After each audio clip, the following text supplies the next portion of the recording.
Hello, friends. This is Chandrakant from Akulmach, and today in our discussion, we want to discuss something which happens with all the tech startup or also with non-tech startups.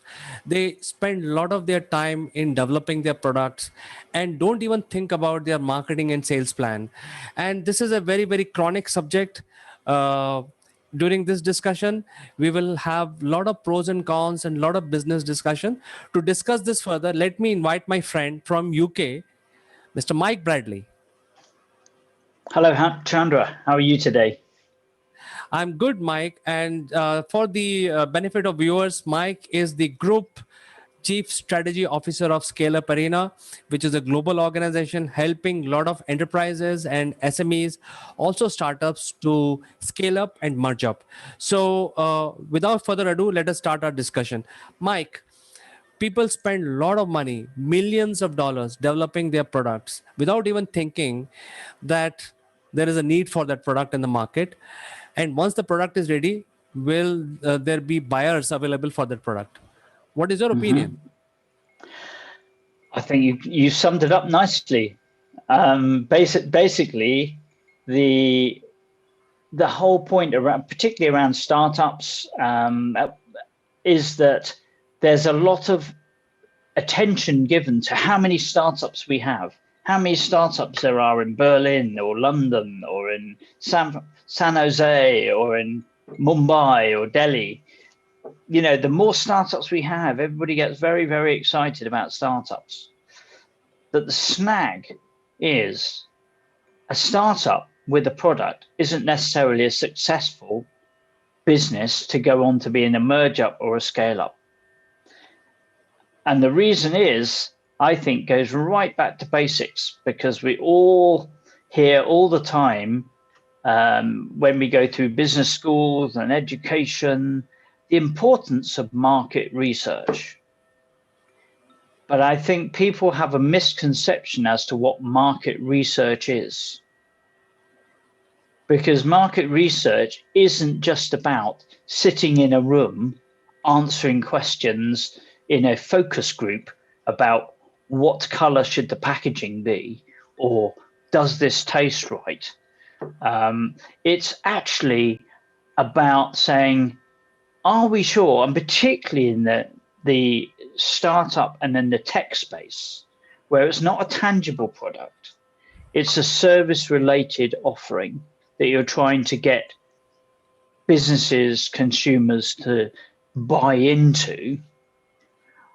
The idea of just creating a product and spending money and thinking it would be so nice if we could do this. So you create a product, you spend money on it. But do you know whether that is a solution to a problem or a solution searching for a problem? And I think that is a major issue when people are developing a new startup company or a new product. Well, I fully agree because I tend to work with SMEs and startups in my own region, and I encountered these confusions in the mind of the chief executives of these startups and SMEs. Uh, they have an idea, they have a bright spark in their mind. It's like eureka moment. Hey, this is something which I can do, and it's going to sell like hotcakes. And this is something happening in their mind. But you need a salesperson, you need a sales a chief marketing officer or a salesperson who has seen the world, who has seen the clients, who knows the pulse of the client, and who knows what will sell, who will buy, how much it will sell for, how soon it will sell for. These are the questions which these CXOs don't answer within their mind. They just go with this eureka moment. Hey, let's sink in $1 million and let's see what Yeah, happens, and then somebody will I acquire me agree. after that. Well, they're hoping. And the way I phrase it is by asking the question, this is the qualification question for me, is how balanced is your business plan? Okay. Because when you're going to look for investment or you're looking to grow your business, you're going to have to demonstrate that you have not just a fantastic product and you spent all your development budget on programmers to put together some fantastic app. Because there, before you get a single penny of external investment beyond family and friends and people being nice, someone's going to say to you, how many people are buying your product? How much traction have you got in the market? So for me, a balanced business plan on the most simple level is not just about the deck, not just about how great the product looks, or it's got all of these different components and we've spent N thousand rupees developing it. It's about, is the balance between your product development and your client development correct? Because it's 0 point putting all of your money for your startup into product development and then expecting experienced people to open doors for you and walk you into clients on a commission only basis. Because if you truly want to succeed, you want to ensure that the people you're engaging with and the prospects, the customers, the markets, the geographies, that they're actually primed, ready to place an order when your product is ready. There's no point in saying, we spent all of our money, sorry, we can't pay anybody to go and develop the market. Because if you haven't sold anything, you haven't got a business. All you've got is a great idea. And it might be a great idea, but you're never going to get a partner to buy into it, or a client to buy into it, or an investor to invest in it, unless you can demonstrate you've got a product that the market actually needs and wants, and you've got some traction, some live partners and clients, ideally some strategic partners, some joint venture partners to help you take it to market. Because, you know, there are thousands of startups. Being a startup, having a great idea is not the end game.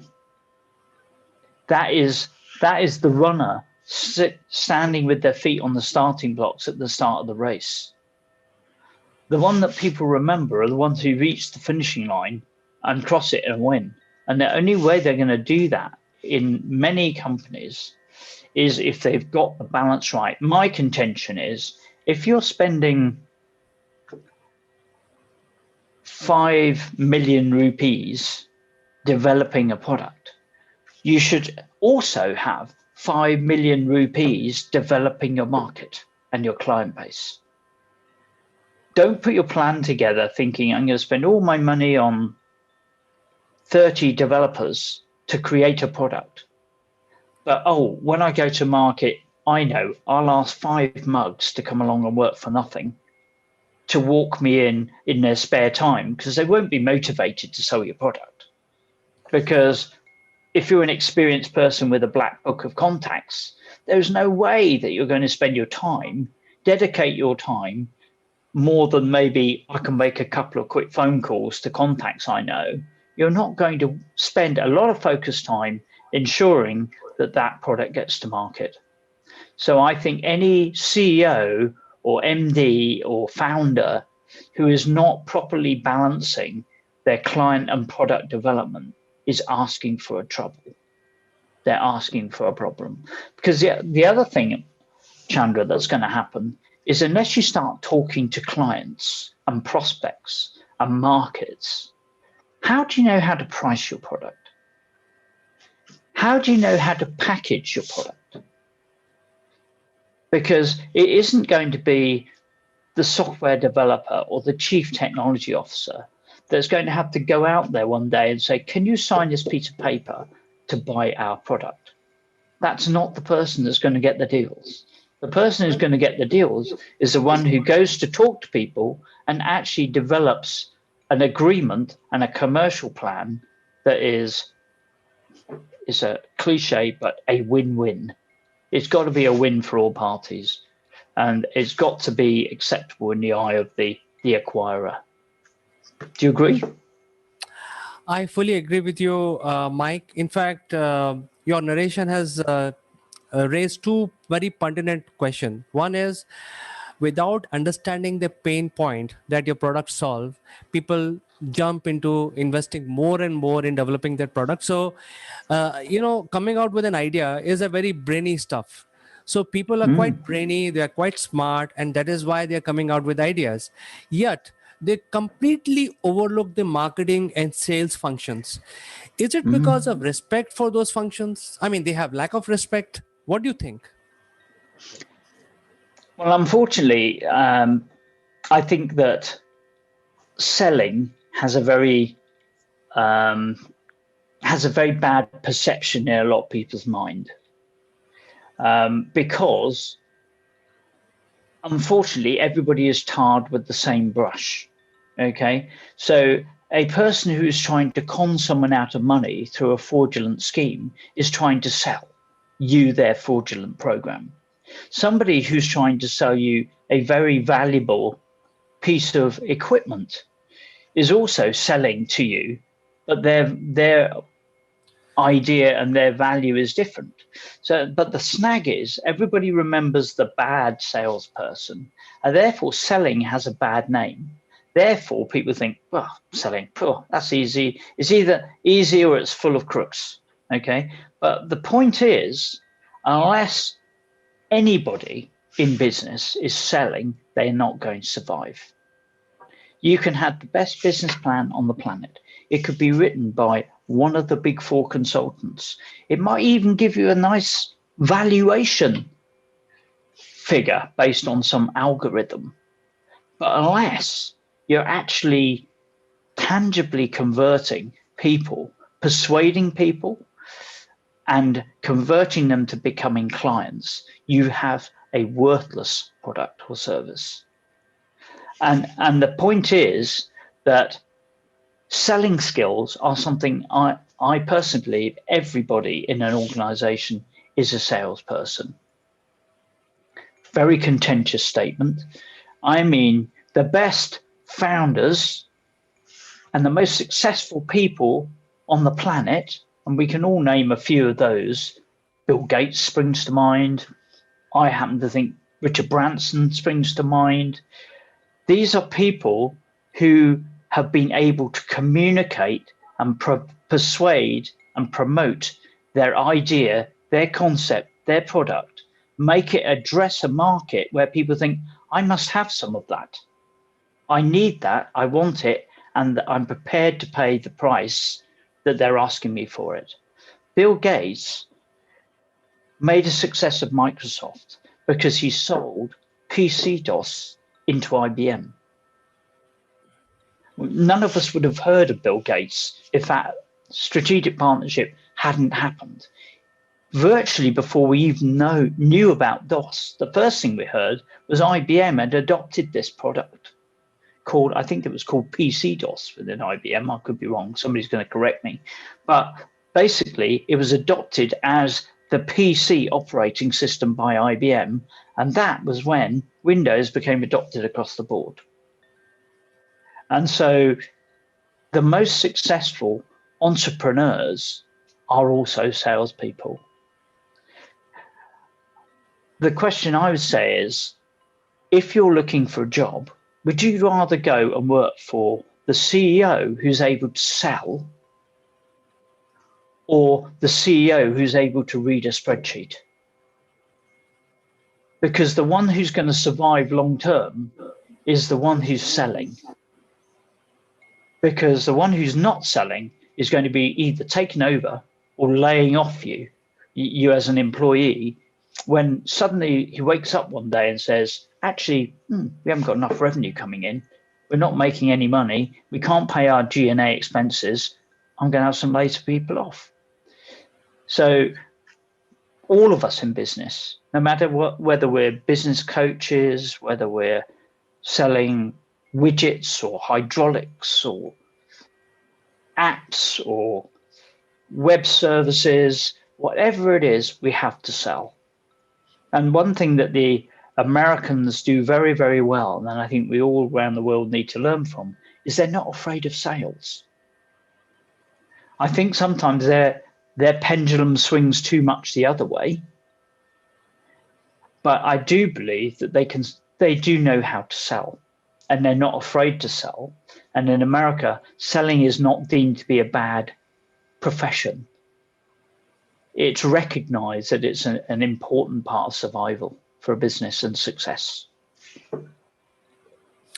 Yes, so I think your advices are very valuable for our viewers, and I think somewhere in few moments back you mentioned about how much budget to keep to allocate for sales and marketing function, and you mentioned 50%. So if your company is $1 million, you reserve half of it for product, your HR, Mm-hmm.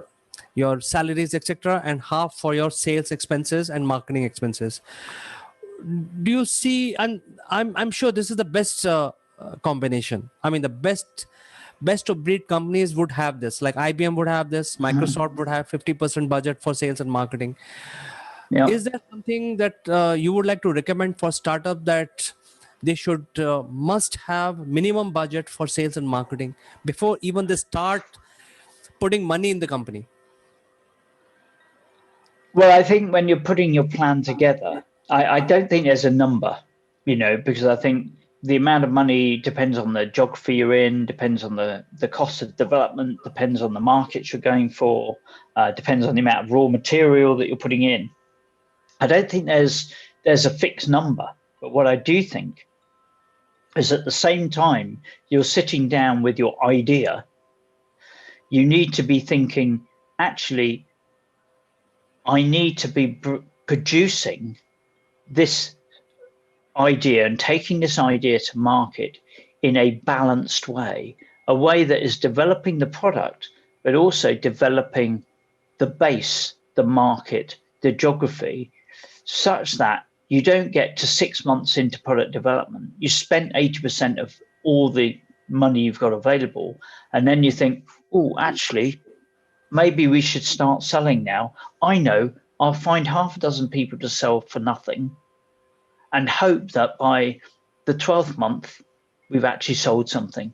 You've got to start by selling immediately. And as you go on that journey, that's when you develop the product to be a successful long-term brand, because you're actually gleaning real market experience that goes back into making your product better than it is. And particularly in tech, I mean, there are products in the traditional markets, hydraulics, for example, that don't need to necessarily change very much. I used to run a hydraulics company, and we have one product on the shelf that had been around for 80 years unchanged.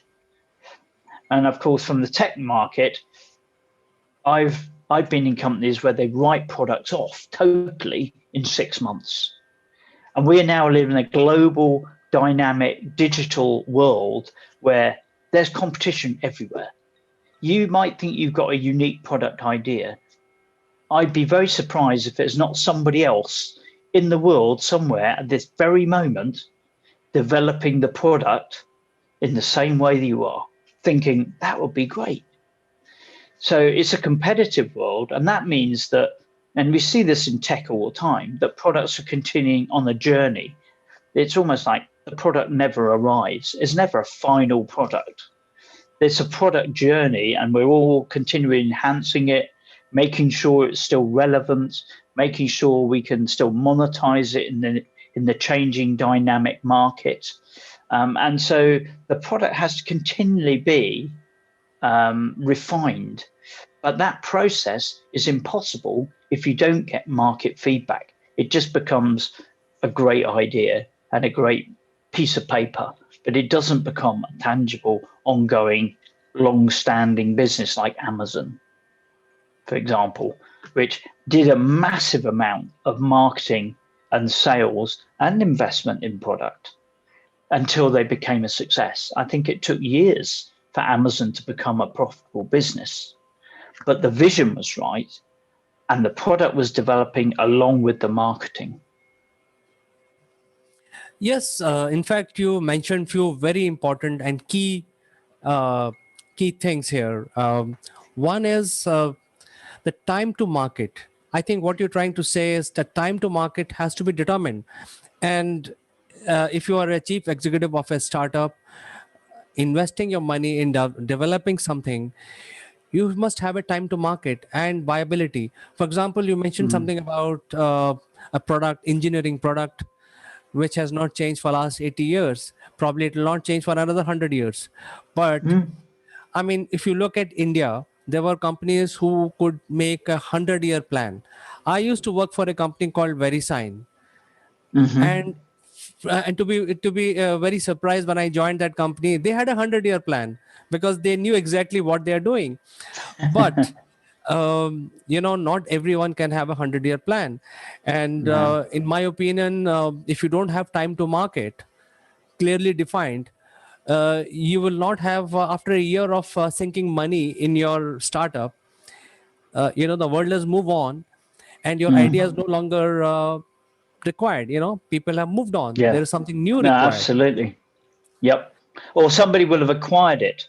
I mean, I think particularly in tech space these days, there are elements of a product that have been made somewhere else, and you can graft those into a product to give it additional functionality. It's not like everything that you produce in your product has to be uniquely yours.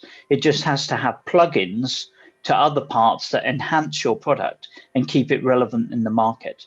And ultimately, the end game in most tech companies is to be acquired, because what you've produced is a particular benefit to a strategic partner who thinks, actually, rather than us paying them 60% margin, we might as well bring it in house, own it ourselves, pay the person off, and enable us to actually reduce our cost and use it and deploy it and scale it properly.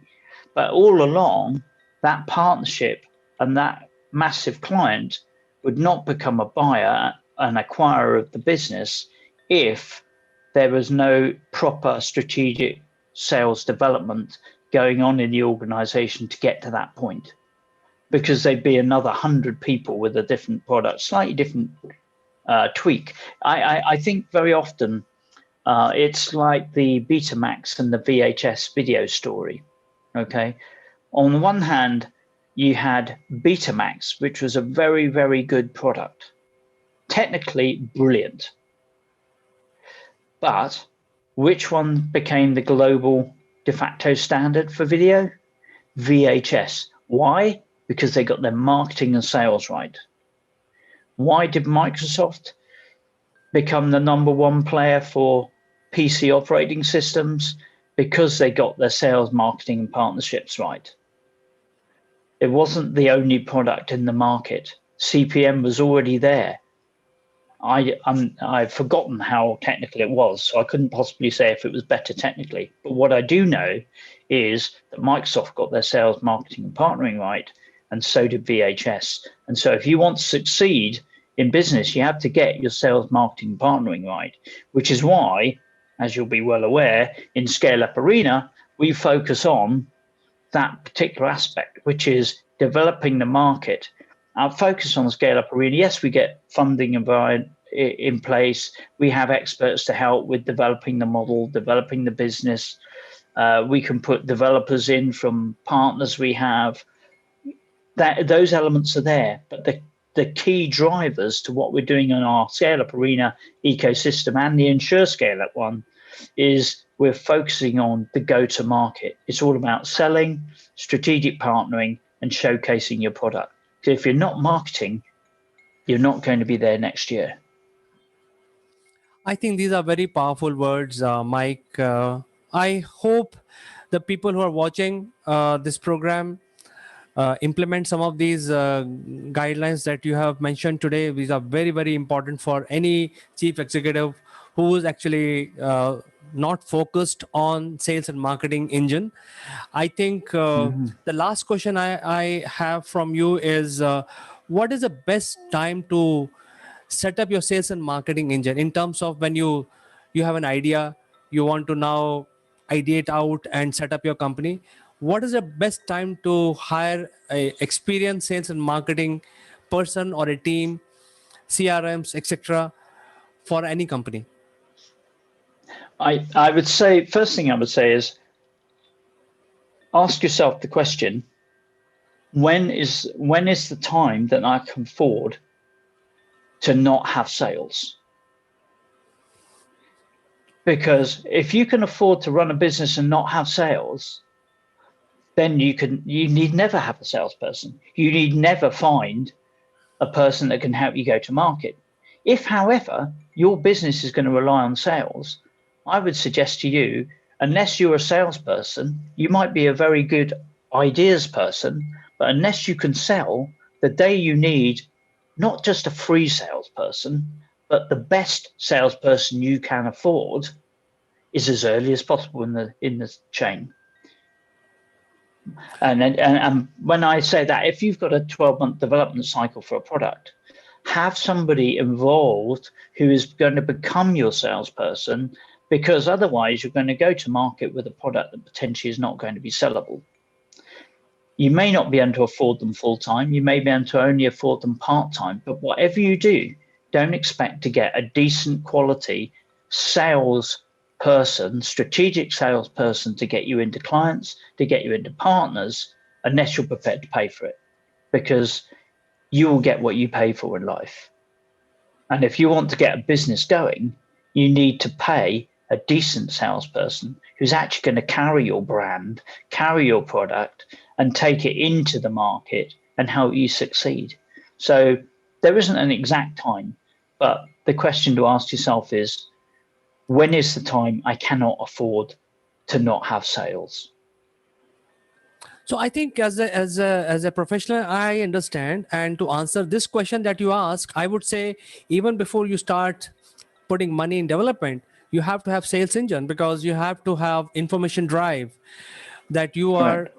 so and so developing this product.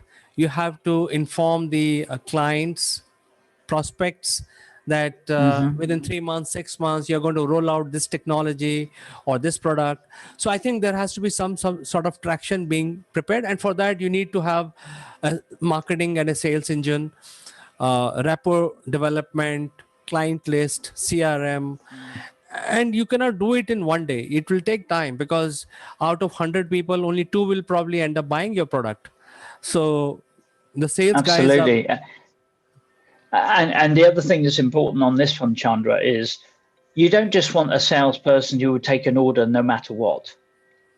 What you want is you want a salesperson that's going to sell your value in your solution, be truthful and honest, because what you don't want is you don't want a salesperson who just closes a deal and actually cannot deliver. You know, the person has to actually value a long-term relationship. So it's not the, as we would call, forgiving anybody who's a used car salesman, but you don't want a used car salesman. What you actually want is a strategic sales partner who knows how to generate a long-term relationship with a client. And it's not about, you know, the classic multinational splitting it between new business people and account management, because actually a good salesperson will always have an eye to an account management situation, because you want long-term successful customers who turn into case studies, who turn into reference sites, who turn into your long-term customers, who will be with you for the whole journey until you sell out one day to that multinational that actually does recognize the value in your product. And in fact, you mentioned very important word some time back, which was the feedback. I think that is a very powerful word. And until unless a company does not get any feedback, they cannot improve on their production cycles. And this is very important when countries, especially now, are changing regulations.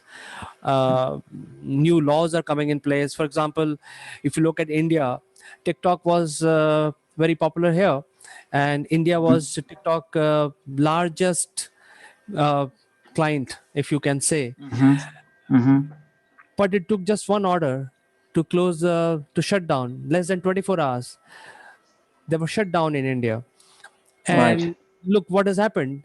So there are other platforms whose sales guys were working on this, and they immediately, you'll be surprised, Mike, when I tell you, within 5 days, YouTube was out with shorts, um, Instagram was out with reels, and Yeah.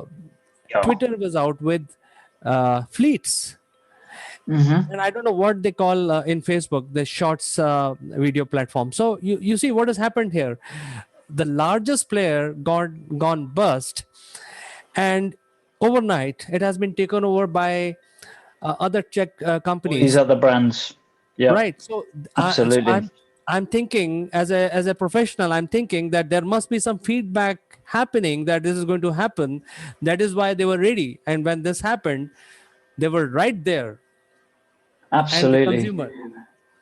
Absolutely. You see, these large organizations, they have the resources to be able to implement these solutions at the drop of a hat. Okay. Which is another reason why you have to be very clear on how your product is going to be sustainable in a competitive market.